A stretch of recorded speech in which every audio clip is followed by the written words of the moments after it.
جو منتر پڑھنے سے کہ شوہر کی نافرمانی نہ کرے، ایسا پڑھنے سے اگر وہ بیماری بھاگ سکتی ہے تو وہ شوہر کی خدمت کرے تو بہت ساری بیماریاں ان کی بھاگ جائیں گی ایسے ہی۔ یہ حدیث پاک بتا رہی ہے کہ جس طرح مردوں کو علم حاصل کرنا ضروری ہے، اسی طریقے سے عورتوں کو علم حاصل کرنا ضروری ہے۔ مردوں کے علم حاصل کرنے کے لیے یہ چاہتا ہے کہ امام طبرانی رحمہ اللہ معجم الصغیر کے اندر جو روایت ہے حضرت عبداللہ ابن مسعود سے، وہ روایت انہی لفظوں میں پڑھ دیتا ہوں تاکہ یہ پتہ چل جائے کہ مردوں کے لیے بھی تعلیم ضروری نہیں، فرض ہے۔ حدیث اس طرح وعن عبداللہ ابن مسعود رضی اللہ تعالیٰ عنہ قال قال رسول اللہ صلی اللہ علیہ وسلم طلب العلم فریضۃ علی کل مسلم، مسلمہ نہیں ہے، علی کل مسلم، رواه الطبرانی فی المعجم الصغیر۔ حضرت امام طبرانی حدیث پاک کو ایسے ہی روایت اتنی بڑی ہے، حضرت عبداللہ بن مسعود رضی اللہ تعالیٰ عنہ فرماتے ہیں کہ نبی کریم صلی اللہ علیہ وسلم نے ارشاد فرمایا کہ علم کا طلب کرنا، علم کا حاصل کرنا ہر مسلمان پر ضروری ہے، چاہے مرد ہو چاہے عورت۔ پہلے مرد کا تذکرہ کیا گیا، اس کے ضمن میں عورت بھی داخل ہو گئی، مرد کا حاصل کرنا ہی ضروری ہے۔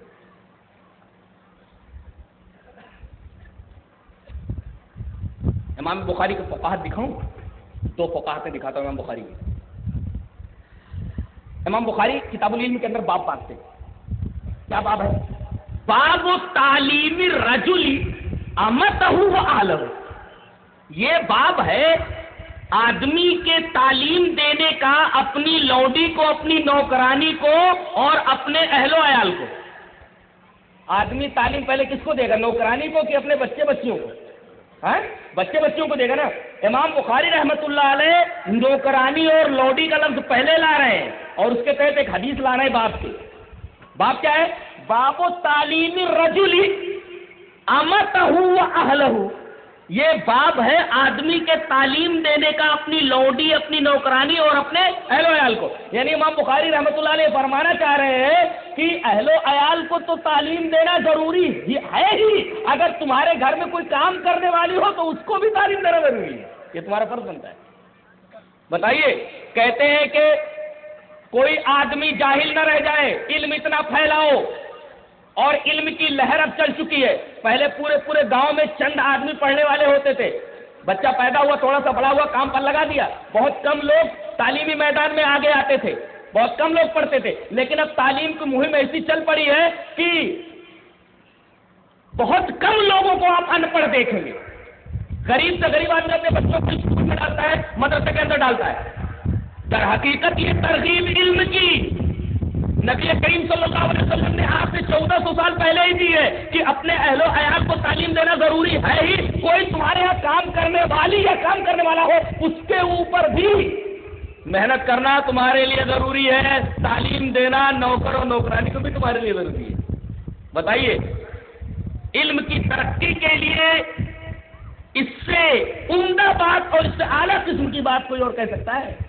تو علم کی ترویج کی ترغیب اور تشویق اور اس کی اہمیت تو ہمارے نبی جناب محمد رسول اللہ صلی اللہ علیہ وسلم نے بتایا۔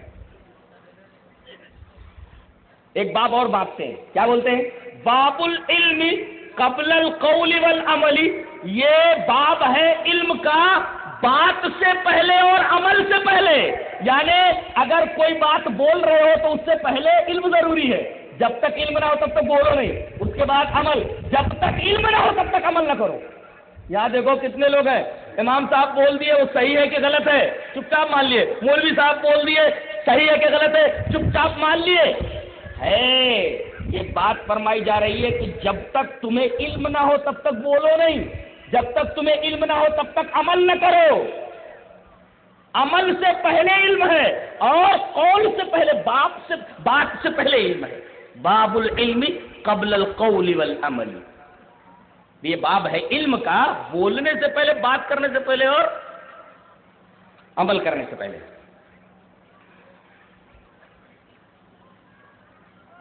آپ لوگ یہاں دین کی بات سننے کے لیے آئے ہیں، ذمہ داریاں آپ کے اوپر کیا ہیں علم کے تعلق سے؟ اس سلسلے میں نبی اکرم صلی اللہ علیہ وسلم کی ایک حدیث آپ کے سامنے پیش کر دوں جس سے بات اچھی طرح واضح ہو جائے کہ آپ کی ذمہ داریاں آپ کیا ہو گئی ہیں۔ حدیث اس طرح، وعن ابی ہریرہ رضی اللہ تعالی عنہ قال قال رسول اللہ صلی اللہ علیہ وسلم من یاخذ عنی هؤلاء الکلمات فقال ابو ہریرہ رضی اللہ تعالی عنہ قلت انا یا رسول اللہ فاخذ بيدي فعد خمسا وقال اتق المحارم تكن عابد الناس وارض بما قسم الله لك تكن اغنى الناس واحسن الى جارك تكن مؤمنا واحب للناس ما تحب لنفسك تكن مسلما ولا تكثر الزهد فان كثرة الزهد تميت القلب. رواه الترمذي في کتاب الزهد. حضرت امام ترمذی حدیث پاک کو ایسے کتاب الزهد کے اندر لائے جہاں زہد کا بیان ہے یہ حدیث پاک وہاں موجود ہے. حضرت ابو ہریرہ رضی اللہ تعالیٰ عنہ فرماتے ہیں کہ نبی کریم صلی اللہ علیہ وسلم ایک دفعہ ہم لوگوں کے درمیان بیٹھے ہوئے تھے. اچانک آپ نے فرمایا کہ کون تم میں سے ایسا آدمی ہے کہ جسے میں 5 باتیں بتاؤں, 5 باتوں کو سنے یاد کرے عمل کرے اور لوگوں تک پہنچا دے. حدیث کیسی ہے؟ وعن ابی ہریرہ رضی اللہ تعالیٰ عنہ قال قال رسول اللہ صلی اللہ علیہ وسلم من یاخذ عنی هؤلاء الکلمات فیعمل بهن او یعلم من یعمل بهن. پہلے بات کو سننے کے بعد یاد کرے, یاد کرنے کے بعد عمل کرے, عمل کرنے کے بعد دوسروں تک پہنچا دے. تو آپ کی ذمہ داریاں 4 ہو گئی نا. آپ کو سننا ہے, سننے کے بعد یاد کرنا ہے, یاد کرنے کے بعد عمل کرنا ہے, عمل کرنے کے بعد وہ بات دوسروں تک پہنچا دینا ہے. 4 ذمہ داریاں تو آپ لے کر جانے والے ہیں. سننا, یاد کرنا, عمل کرنا, دوسروں تک پہنچا دینا. حضرت ابو ہریرہ کھڑے ہوئے کہا اللہ کے رسول میں یہ کام کروں گا, میں سنوں گا, یاد کروں گا, عمل کروں گا, دوسروں تک پہنچا دوں گا. کہتے ہیں کہ نبی کریم صلی اللہ علیہ وسلم نے میرا ہاتھ پکڑا اور 5 نصیحتیں مجھے گنوائیں. 5 نصیحتیں مجھے کی. پہلی نصیحت اتق اللہ, اتق المحارم تکن عابدا. آج ہم کیا سمجھتے ہیں کہ سب سے زیادہ تسبیح جو گھما لے سب سے بڑا عابد وہی ہے. اب تو وہ تسبیح نئے انداز کی نکل آئی ہے. اب تو کمپیوٹرائز نکل آئی, اسے مارتے رہتے باتیں کرتے رہتے تو پتہ چلا کتنی تصویریں, 1000 تصویر ہو گئی. ایسی تصویروں کی کوئی اہمیت اللہ کے نزدیک نہیں ہے جو کمپیوٹرائز ہوں. جی تو سب سے بڑا عابد وہ جو سب سے زیادہ تصویریں گھماتا ہوں. تو بات پہلے کتنی بڑی تصویر ہوتی تھی معلوم, 1000 اور لاکھی تصویر ہیں. تو وہ ہاتھ میں کہاں ہے, لاکھ تصویریں, اس کو کاندھے پر رکھ کے کھینچنا پڑتا تھا پتنگ کی طرح. ایسی یہ موٹی موٹی تصویر ہوتی تھی حضرت. بدعتوں کا کوئی سر پیر تھوڑی, بدعتوں کا کوئی سر پیر نہیں ہوتا. نبی کریم صلی اللہ علیہ وسلم نے تو فرمایا کہ انگلیوں پر تصویر گنو. حضرت عبداللہ بن عمر رضی اللہ تعالیٰ سے میری بات ہے, نبی کریم صلی اللہ علیہ وسلم نے ارشاد فرمایا وعن ابن عمر رضی اللہ تعالیٰ عنہ قال قال نبی صلی اللہ علیہ وسلم ان نبی رأيت النبي صلى الله عليه وسلم يعقد التسبيح بيده. رواه الترمذي في كتاب الدعوات. حضرت امام ترمذی حدیث پاک کو کتاب الدعوات میں لایا. دعاؤں کا بیان ہے حدیث کو جی حضرت عبداللہ بن عمر سے. حضرت عبداللہ بن عمر فرماتے ہیں میں نے نبی کریم صلی اللہ علیہ وسلم کو دیکھا, رأيت النبي صلی اللہ علیہ وسلم کہ آپ تسبیح اپنے ہاتھ کے اوپر گنتے تھے. کنکروں پر تسبیح ہے, کنکریوں پر تسبیح ہے, چنوں پر تسبیح ہے, معاملہ بادام تک پہنچ گیا ہے. وہ بچے جو پڑھنے کے لیے آتے ہیں نا نظر بچا کر کے بادام منہ میں رکھ لیتے ہیں. نبی کریم صلی اللہ علیہ وسلم نے فرمایا سب سے بڑا عابد وہ نہیں جو تسبیح زیادہ گھماتا ہو. سب سے بڑا عابد اگر بننا ہے تو اللہ کے حرام کردہ چیزوں سے بچو. جن جن چیزوں کو اللہ نے حرام کر دیا ہے اگر ان سے بچتے رہے تو سب سے بڑے عابد بن جاؤ گے. اتق المحارم تکن عابد الناس. اللہ کے حرام کردہ چیزوں سے بچ, سب سے بڑا عابد بن جائے گا. اچھا سب سے بڑا معاملہ ہے ہم لوگ کس کو بولتے ہیں جس کے پاس پیسہ بہت ہو, چاہے حلال طریقے سے حرام طریقے سے, برابر. اللہ کے رسول فرما رہے نہیں وہ سب سے بڑا غنی نہیں ہے. ورثت ما قسم اللہ لك تكن اغنى الناس.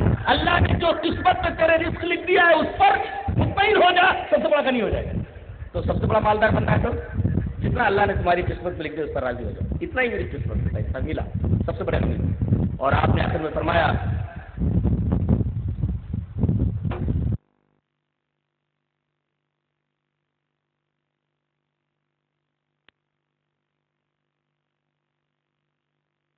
یہاں تقابل ہے. اللہ فرما رہا ہے کہ دیکھو ایک آدمی ہے رات بھر اللہ تبارک و تعالیٰ کی عبادت کرتا, کھڑا رہتا ہے, تہجد پڑھتا ہے اور اللہ سے ڈرتا بھی ہے اور اللہ سے امید بھی رکھتا ہے. اس کا ایمان بین الخوف والرجا ہے, یعنی اس کا ایمان ایسا ہے کہ اللہ سے ڈرتا بھی ہے اور امیدیں بھی لگائے ہوئے. اب بتاؤ وہ آدمی جو رات بھر جاگتا ہے, اللہ کی عبادت کرتا ہے, اللہ کا فرما بردار ہے, کیا اس آدمی کی طرح ہو سکتا ہے جو اللہ کا نافرمان ہے؟ یہ تقابل ہے. جس طرح اللہ کا فرما بردار نافرمان بندے کے برابر نہیں ہو سکتا، ایسے ہی عالم جاہل کے برابر نہیں ہو سکتا. کتنا شاندار تقابل ہے. یعنی عالم اگر علم حاصل کرنے والا کوئی انسان نہ ہو تو اللہ کا فرما بردار بندہ بننے کا طریقہ ہی معلوم نہیں ہو سکتا اس کو. اللہ کا فرما بردار بندہ بننا ہے تو اسے علم حاصل کرنا ہی ہے. جب تک اس ٹکڑے کو پہلے ٹکڑے سے نہیں ملائیں گے بات واضح نہیں ہوتی. یہاں تو پورا عجیب و غریب فلسفہ ہے قرآن حکیم کا. اس کی الگ ہی اسٹائل ہے بولنے کی، الگ ہی طریقہ ہے، الگ ہی اسلوب ہے بولنے کا. جیسے اللہ کا نافرمان بندہ اور فرما بردار بندہ دونوں برابر نہیں ہو سکتے، ایسے ہی عالم اور جاہل برابر نہیں. اس تقابل کی ضرورت کیا تھی؟ ضرورت اس بات کی ہے کہ نافرمان بندہ فرما بردار بندہ، فرما بردار اس وقت ہوتا ہے جب اسے علم ہو، نافرمان جاہل ہوتا ہے. ایسے ہی عالم اور جاہل کے اندر فرق ہوتا ہے. یہ تقابل ہے.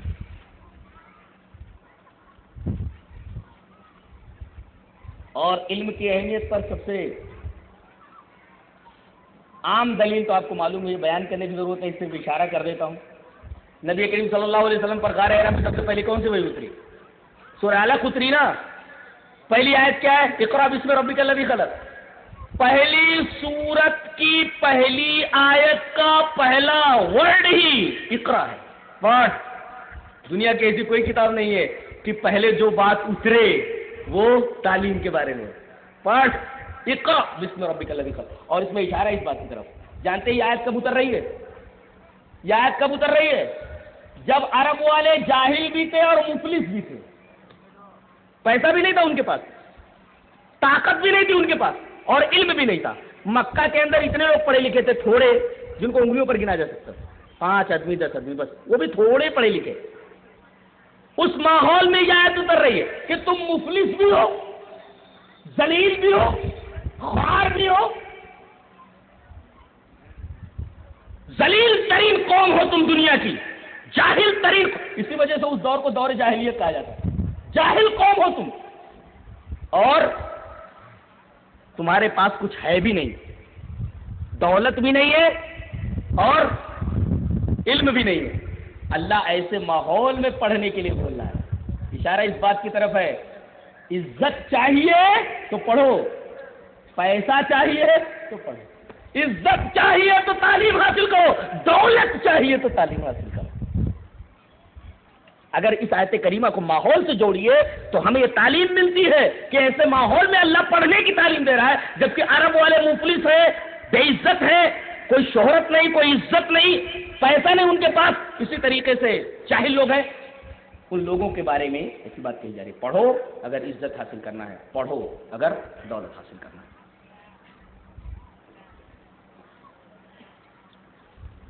آج جیسے طریقہ ہے کہ کسی کو کوئی پوسٹ دینا ہوتا ہے تو پہلے اس کا انٹرویو لیا جاتا ہے. یہ کوئی نیا طریقہ نہیں ہے. قرآن حکیم بولتا ہے ایسا ہونا چاہیے، ایسا ہونا چاہیے. انٹرویو لو.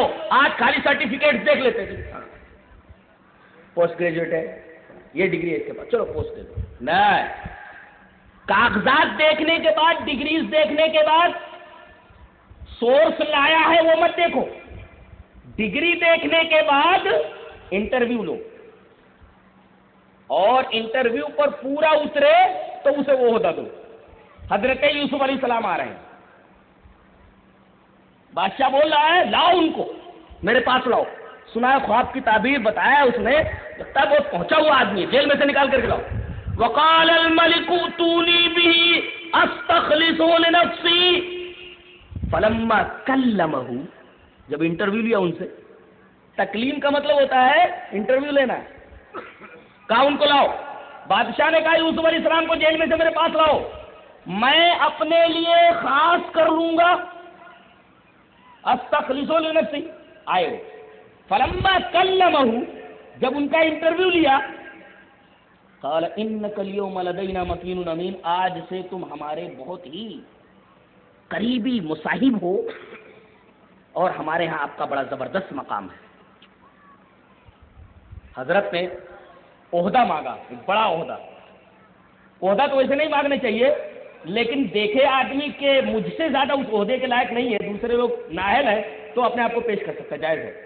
فوراً وہ بولے قال اجعلنی علی خزائن الارض، مجھے فوڈ منسٹر بنا دیجئے. خزائن الارض، زمین کے خزانے کے اوپر زراعت کا جو پورا نظام ہے وہ میرے ہاتھ میں دے دیجئے. کہا کہ ڈگری آپ کی؟ کہا کہ میرے پاس 2 ڈگری ہیں. انی حفیظ علیم، حفاظت کرنا بھی آتا ہے مجھے، اور مجھے اس پوسٹ کے تعلق سے پوری معلومات ہے، پورا علم ہے. اس کا مطلب یہ ہے کہ اگر جس پوسٹ پر وہ آنا چاہتا ہے اس پوسٹ کے بارے میں پوری معلومات نہیں ہے تو اسے علم نہ دیا جائے. پوری معلومات ہونے کے ساتھ ساتھ اگر ایماندار نہیں ہے تب بھی نہ دیا جائے. بے ایمانوں کو تو عہدہ دینا ہی نہیں چاہیے. یہ دو صفتیں کسی آدمی کے پاس ہو تو عہدہ دے دیا جائے. ایک تو حفیظ ہو، امانت دار ہو، حفاظت کرنے والا اس عہدے کی، اور دوسرے اس پوسٹ کے تعلق سے اسے پورا علم ہو. نہیں تو آپ کی کمپنی گئی، بیڑا کر رکھو آپ کی تجارت. اللہ تبارک و تعالی نے ہمیں ساری چیزیں بتا دی علم کے تعلق سے. میں جہاں تک سمجھتا ہوں کہ اس موضوع کے تعلق سے بہت اہم باتیں آپ کے سامنے آ گئی ہیں. ضرورت اس بات کی ہے کہ ہم خود تعلیم حاصل کریں، بچوں کو تعلیم کی طرف مائل کریں، عورتوں کے درمیان تعلیم کو رائج کریں. دنیا کا بھی علم سیکھیں، لیکن جو بھی علم سیکھیں اس علم کی ناک میں وجہ الہی کی نکیل پہنا دیں، دین علم بن جائے گا. اللہ ہمیں سمجھ توفیق عطا فرمائے. وآخر دعوانا ان الحمد للہ رب العالمین.